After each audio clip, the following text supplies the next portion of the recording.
captured other one standing.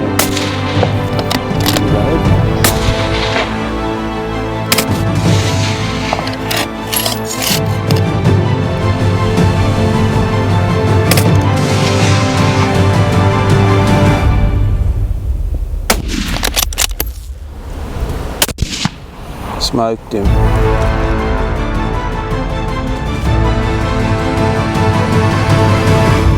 Alrighty guys, welcome back to another video. Today we're going to be chatting about what has very quickly become one of my favorite cartridges. The new, not so new, 22 Creedmoor.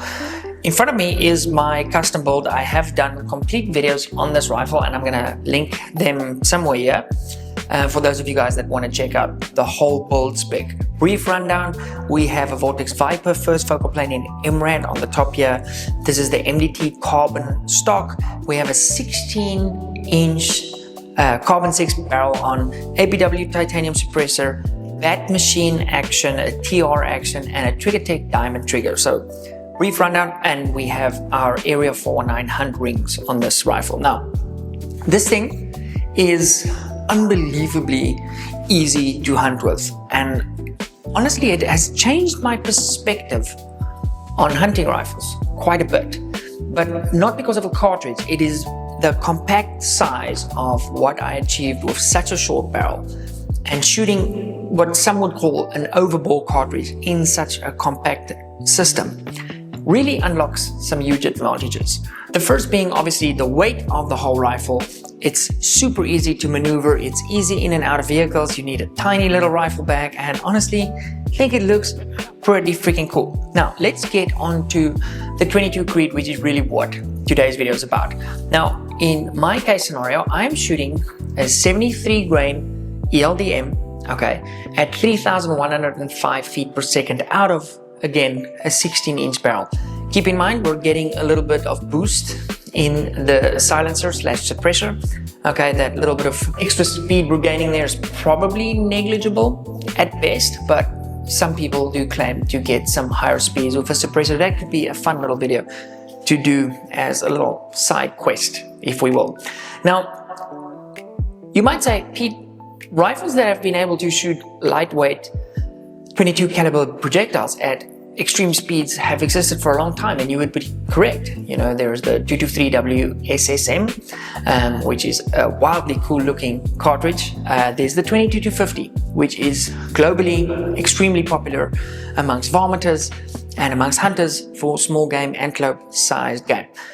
And you would be correct. Now, here is what the 22 Creed changes for me and why I decided to go that route versus going the 22-250, as we call it here in South Africa, 22-250. So 22 Creed has obviously, if you don't know, it is based on the 6.5 Creedmoor case, and that basically the 6.5 millimeter neck has been necked down to 22 caliber, hence 22 Creed. Now, with that, you get a tremendous amount of powder, okay, behind a relatively lightweight bullet. Now, my load, by the way, I make these little stickers for all of my boxes. I'm shooting alpha brass in this project. My load for this is 36.5 grains of varget behind the 73 grain ELDM. And as I said, I'm getting 3,000. Okay, last time I shot it was 3,101.8 feet per second. Okay, so she is moving. Cartridge base to ogive measurement for those guys that want to have that number, it's 2.047 inches. So that's kind of my load on this. Now, it was extremely easy to get a load that works in this rifle. I also did take 6.5 Creedmoor brass, sized it down, okay, to 22 cartridge or 22 diameter the neck, and then I also had to turn the necks a little bit because obviously when you're sizing down the brass, if you can't buy 22 Creedmoor brass from its mom, okay, there's a little bit too much brass on that neck area, so you got to clean that up. And both the virgin brass from Alpha and my Lapua 6.5 Creedmoor brass that I neck turned shoot absolutely lights out. Now, it is a very well-known fact on this channel that I do derail my own train of thought from time to time. But the reason I decided to go 22 Creed was, number one, at the time, it was the new flavor of the month, right? It seemed to tick a lot of boxes for me that I wanted to achieve with a lightweight little rifle.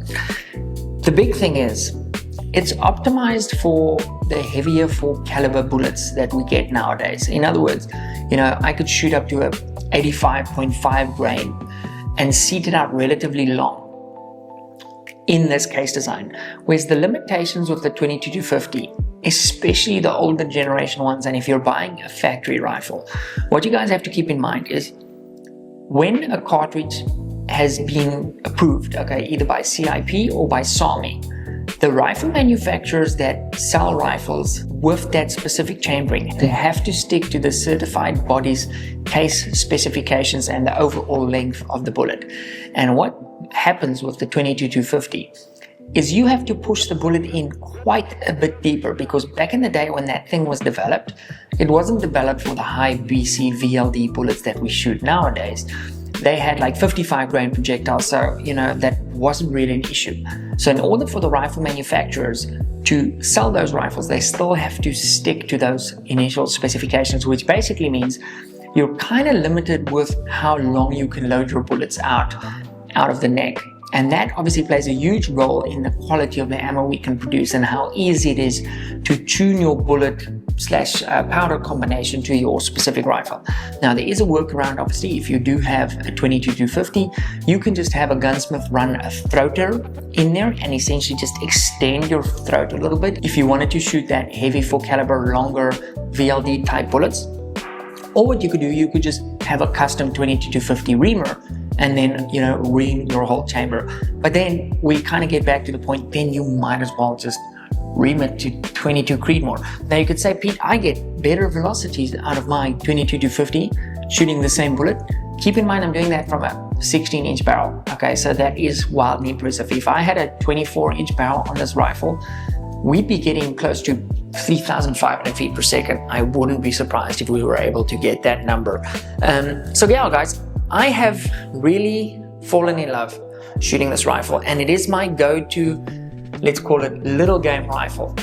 I have shot a tremendous amount of animals with this thing. Obviously here in South Africa, I'm blessed with the ability to hunt a little bit more than the average person. Yeah, that looks way better on camera. So we have that ability to hunt more than the average person. So I can really give you guys the feedback like, man, this thing is a laser beam number one.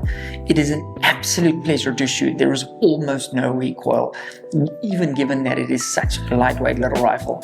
And I'll absolutely be experimenting with a longer barrel for this baby down the line. So yeah, there is it. My thoughts on 22 Creed, initially developed by the guys from Horizon Firearms, and we actually got in a bunch of those 22 Creeds not too long ago, but those were all gone within, I think, like a week or something. They were all gone. Yeah, I love this rifle. It is quickly becoming one of my, let's call it, top 3 rifles. I'm always going to have a soft spot for a Dasher.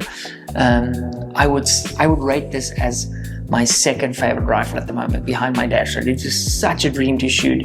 It is absolutely gorgeous, and I just love everything about it. Initially, this objective lens on this Viper FFP, it was a little bit strange to me, but man, I've even gone to love that. So the whole platform, it just absolutely works. I've hunted a baboon with this, and it did the job. And at that point, I think I was still shooting those Hornady VT bullets. I think it was a 62 grain VT bullet, and I absolutely stoned a baboon in the run at like quite an impressive distance. So it's a good shot, you would say. I would also say it was a good shot, but there's also a bunch of luck involved, because I can't make that shot 10 out of 10 times. I can't even make that shot 3 out of 10 times. So there is a lot of luck involved, but man, getting it on camera and everything was super sweet. Guys, thank you very much for watching. My thoughts on the 22 Creed. Let me know in the comments down below if you have questions. And I always do my best to try and hang around in the comments, especially within the first 24 hours or so after a video comes out, and to give you guys feedback on some of the questions you may have. Anyway, have a beautiful Easter weekend. Thank you very much for supporting the channel. God bless you guys, and I'll see you in the next video. Bye.